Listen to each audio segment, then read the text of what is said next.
Hello, and welcome to another episode of Industry Celebrities. My name is Kimberly Scott. Industry Celebrities is a podcast where I interview industry professionals in any industry and ask them questions about their industry or passions.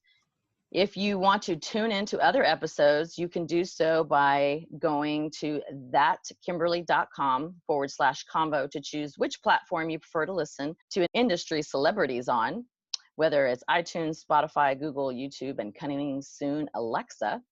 You can do that. So now that we have that out of the way, I'd like to introduce my guest today, Miss Elaine De Lude. Hello, Elaine. Hello, Kimberly. Thanks for having me today. Well, thank you.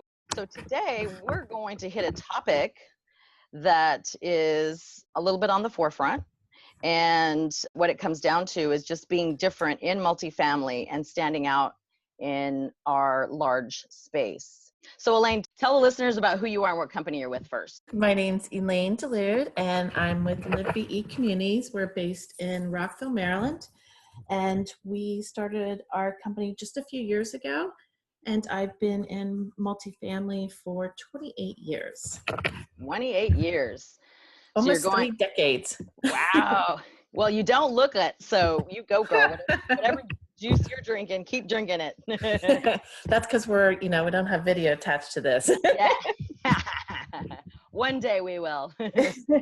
So tell listeners how LIVEbe is striving to stand out in multifamily. So really, it's our whole approach to multifamily.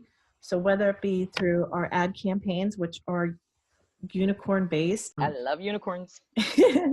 We have a whole thing about, your dream career and whether you want to be an Oracle or a unicorn wrangler, just doing something different to bring more awareness to multifamily and to our company, because we all are a smaller company. And in the digital world, we compete with all the big players out there for qualified applicants, whether it be residents or applicants looking for jobs. So we really try to visually have a different approach, as well as once you are part of our company, you feel how it's different. And what do you mean when you say you feel how it's different? So from the time that we onboard people, we continue to talk about, what's important to us and what makes us different. Really, it truly is transparency that I think that gives us a big competitive advantage, because we want to be transparent with everything that we're doing. So whether it's a challenge that we have at the site, we want to get together and make sure we're all on the same page, that we don't have competing agendas. When we go to a meeting, it's not like I need to make sure I look smart in the meeting. It's about, let's do what's best for the community and listen to the feedback of the people that are closest to the information, and then make the right decision and then support them in that decision. Well, you're definitely different in one aspect that stands out to me, is that you're run by women, majority women. Yes. Is that correct? That is correct. Jennifer Rucker and I run the property management division, which is LIVEbe Communities for Berman Enterprises. Okay. Well, that's definitely different, because I can't tell you how I could count on one hand the number of women that are actually running the companies in multifamily. We are a woman-dominated, industry where, on the site level to the regional level to probably seniorish, would you say? But there are not very many presidents and CEOs that are women in our industry. Am I correct in saying that? Yes, you are. So when you look at the faces, whether it be an industry publication, and you go to the page that has, who's on the board, you will see very few women faces, and then even fewer or less are people that are minorities as far as backgrounds. Oh, yes. I am the token Latin in our industry, even though we do definitely have a lot more Latins now than when I started 15 years ago. But back then, I would kind of do it in a joking manner, which everybody, that didn't know me felt uncomfortable with. People who knew me were fine, because it went to an inside joke from a long time ago, being from El Paso and meeting an executive that never knew that one of his sales reps from one of the publications was from El Paso. He'd never even said that. And I was like, oh, it's because he's ashamed. And he was like, no, it's because I'm Spanish. I'm not Mexican, like joking around. But it was quite funny. But now it's serious. Like, I'm happy to see more and more diversity but it's not full scale and it's not all the way to the top. That's for sure. No, and you look at the people that make the people at the top money, there's a lot of diversity in there. The people that work maintenance jobs, the people that, are housekeepers, whether it be through a third party contractor or in-house, our leasing teams, our community directors, all those people have a lot of diversity, and that's not reflected at the very top of our industry, which is unfortunate. So we're trying to help people get there through our own teams and just talking about it more. Well, and I also think the millennial generation will help that as well, because they're all about standing up for what's right, and they're about being inclusive instead of exclusive. Mm-hmm. Would you not agree? Yeah, I agree. I think that it's going to take a lot collective collaboration through our local organizations, through our national organizations, to really make sure that the face that represents us on a national level is reflective of what happens every day taking care of our residents. Yeah. As well as getting more women to be the faces of the companies. Absolutely. I'm not saying that women do it better, but we do take a different approach. As an example, Jennifer Rucker and I are both vice presidents of the company, and we both share responsibilities. So there's not a division of roles and responsibility as defined as many other organizations. So we really do take that team approach so that our sites can see the difference that it makes, because everyone has different strengths and weaknesses, and there's going to be times when somebody's plate is too full and they need help. Why shouldn't that other person there be able to help them? So it does make it more of a team event, and it just hopefully encourages more collaboration and more communications between the teams. And with your team seeing the collaboration as two women, and then also seeing that it's a family owned business, that is, men and women, but they hired two women to run it, is showing from the top down to regional to site level that this is the norm. This is a new way of doing things. It's great and positive, and it's not about good or bad. It's just a new way of doing things. And the unicorn approach, it's a great way to bring everybody together and show them that we all can shine at some point. We all need each other. We're stronger together, period. Absolutely. And I think it gives a lot of people some hope on the site level that, okay, they do it, so they're going to help me get to where I need to be, right? Yes. So, we're trying to work with our on-site team members just to make them better, right? And it could be professionally or personally. It doesn't really matter to us. We just want them to be a better them. And to that end, we're launching our mentor program in March. We're getting ready to train all our mentors.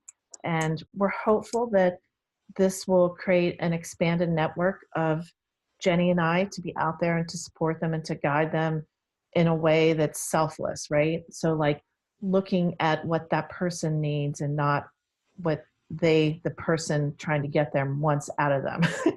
Well, if that makes sense. So. Yes. But when you say training mentor, are you saying like things to ask, things not to do, with everything with all of it, with the Me Too movement? Yeah. Definitely. Is that the type of training you're talking about? So it's a mentorship program. So all new employees will be assigned a mentor, and it's not anything new, but I think the way we're incorporating it into our culture, it's just a natural progression of how we started and how we want to continue. And as we grow, we want to make sure we have more resources for the on-site teams. Yes. So for example, if we know somebody wants to be a community director, we want to pair them up with somebody who is a community director who maybe has different strengths that they don't have.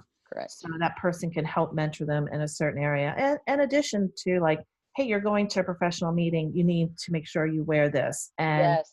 You need to make sure you don't gossip about this person, because it's going to help your own brand, right? Like each person has their own brand, and what do they want to be known for? Oh, yeah. So I think that's really important, and something I think younger people coming into the workplace, not only our industry, but others, need to be mindful of. And Absolutely.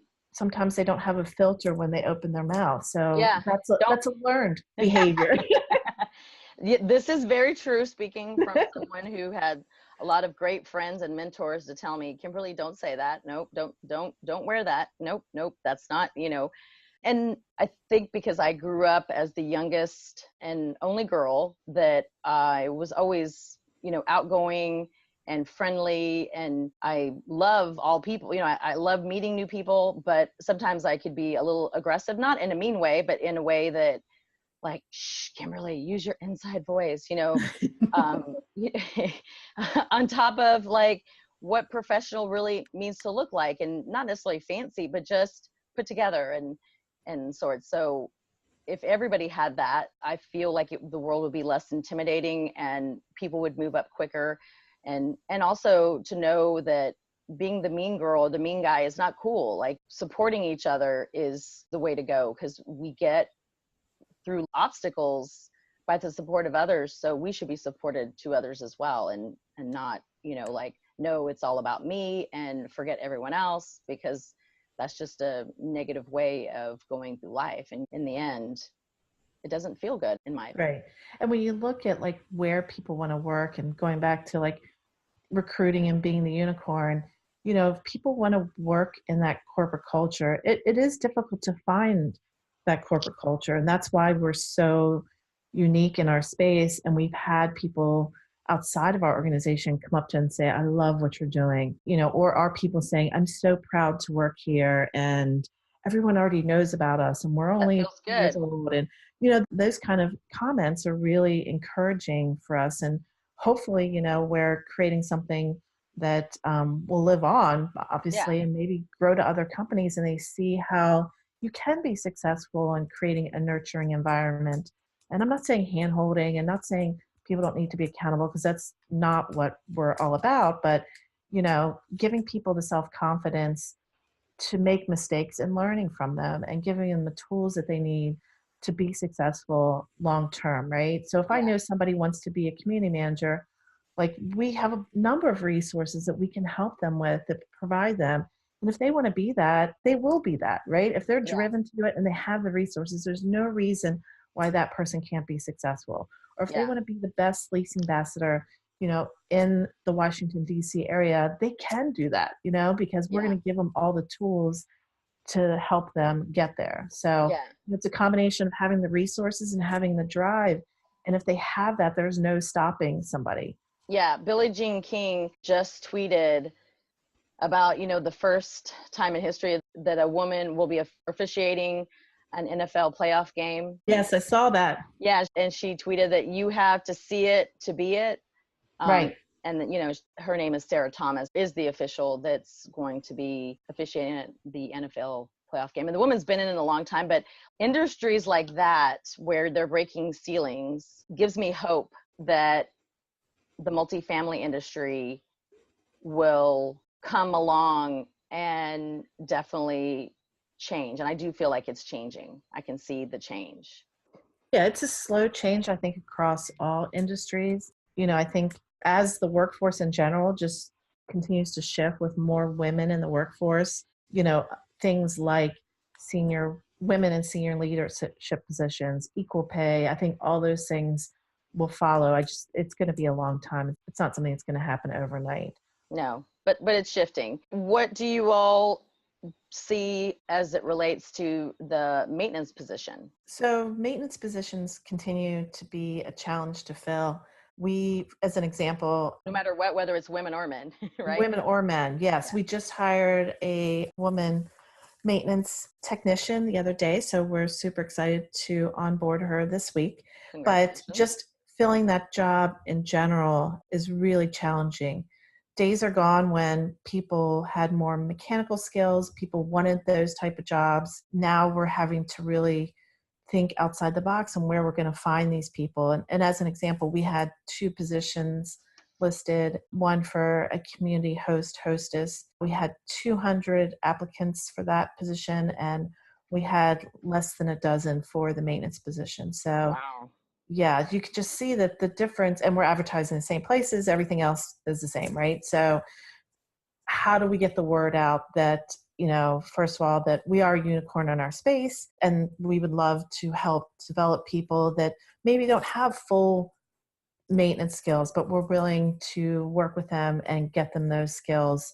And, how do we find people that can pass our background checks, honestly? Yeah. Because that's challenging too, is, finding folks that can get through the process. You find somebody you love, and then, they can't get through the background part, which is a challenge. And obviously a liability that we can't change, like we can't. Liability issue. Yeah. Period. Right. We can't change the requirements for that. So, what can we do to encourage people to apply for jobs like that? And, really, is there any technology that's going to support that too? And when you see how we look for prospects in the digital space, is there a way to look for maintenance folks in the space in the same way? I don't know the answer to that. Yeah. But I think it's just building awareness. And if it's workshops, I know I said earlier, maybe not to your residents, but maybe it is. Maybe it's to residents and anyone surrounding areas, to show them crafts, or not crafts, but